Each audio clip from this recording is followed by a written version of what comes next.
back to another episode of Drinking While Black. I got a review for y'all today coming from Crooked Run Fermentation out of Virginia. This is from Sterling, Virginia.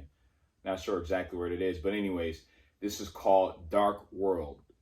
It is a Czech-style dark lager in collaboration with Sojourn Fermentory, and it's 5% ABV. I love lagers. A lot of people don't talk too much about them, but I respect them a lot. And something that I really enjoy is a very good lager. Over the time and years of me drinking craft beer, I've gotten to understand what's a good lager, what's, just run of the mill, all that sort of stuff, what's good IPAs, etc. But if I had to choose between an IPA and a lager, I'd choose that. I choose a lager all day. But anyways, this can artwork is dope as hell. You're looking at pretty much an entry into a dark forest. It looks very foreboding, very mysterious, very scary, all those sort of elements going on here. And at the same time, like you're looking at the trees, which are beautiful, but at the same time, they look like kind of scary and foreboding, as well as being a mythical sort of place. That's what I'm getting. I'm getting Lord of the Rings vibes. I'm getting Game of Thrones. I'm getting Wheel of Time. I'm getting all those sort of vibes going on here. Dark World, hence the name. Let's get into this beer. So, love the can artwork. It drew me in immediately. And you probably wonder why I'm using this glass. This is an OG glass from GB. You already know what it is. If you know, you know. And I'm using it because I felt like using it specifically for drinking this lager, right? Perfect glass for it, right? This is pouring beautifully, man. Not a lot of carbonation going on. Very dark, but I'm seeing like some opaqueness, and it's nice. All right, not a decent head, just very slight, very light going on, which is cool. I'm okay with that. This is dark, not black, but damn near it's opaque as hell. But it has kind of a rubyish amber color going on at the same time. Brown with the beautiful tan head at the top. On the nose, I'm getting a lot of sweet biscuity malts going on. Subtle hoppiness. And some subtle sort of chocolate notes going on too. If not chocolate, at least roastiness. Yeah, that's what that is. I can describe that as chocolate, sort of roasty-ish notes. Or aromas, I'm sorry. All right. Cheers, y'all. Let's get into this beer.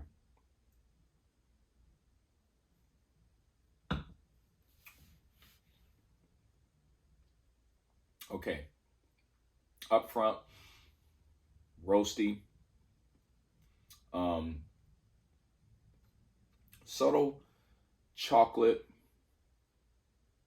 biscuity sort of taste on there, but also crispness on the back end. Smooth as hell. And I'm actually smelling some hops in here. I don't know what hops they use, but definitely some sort of noble or German hops were used here. That's what I'm smelling. It's kind of spicy-ish.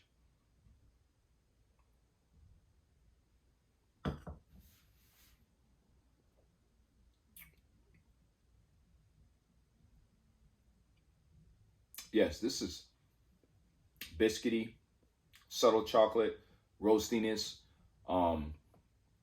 Definitely dark. Not heavy, but light. Like real refreshing where you can just keep drinking this joint like water. But besides that, to me, I don't get any lager characteristics. That, not sulfur, but it's a different nose I get on there. Or aroma and taste you get when you're talking about lagers. I'm not getting it.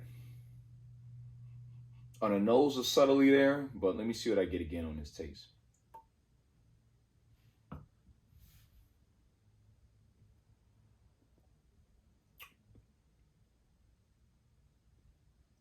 Okay, it's there. Very subtly. It makes me think of a pseudo sort of lager.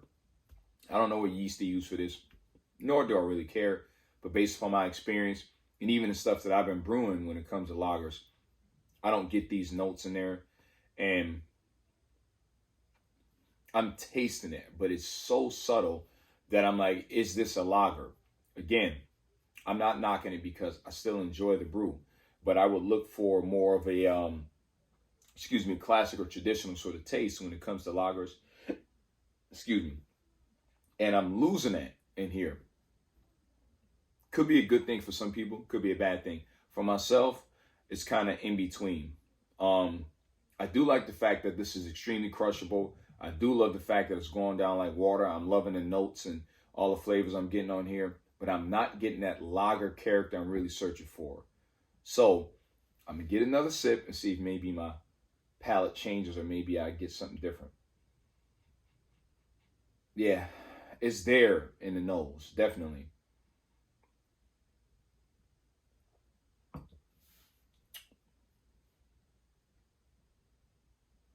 Okay, I'm getting it.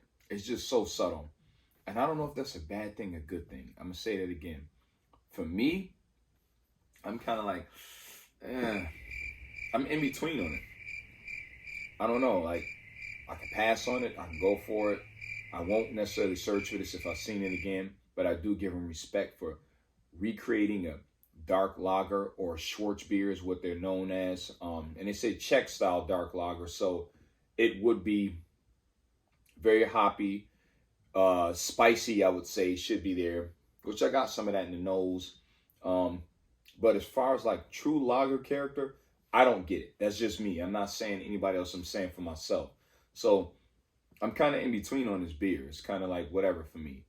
Decent beer, but not something I would search for. Not something I would say, yo, you got to try it. But at the same time, yes, I'm going to contradict myself and say try, because what I don't like, somebody else might like. But, you know, it's all right. It's a decent beer. Got to give a shout out for that. Cheers to that.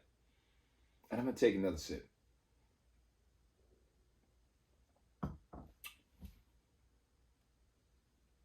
Yeah.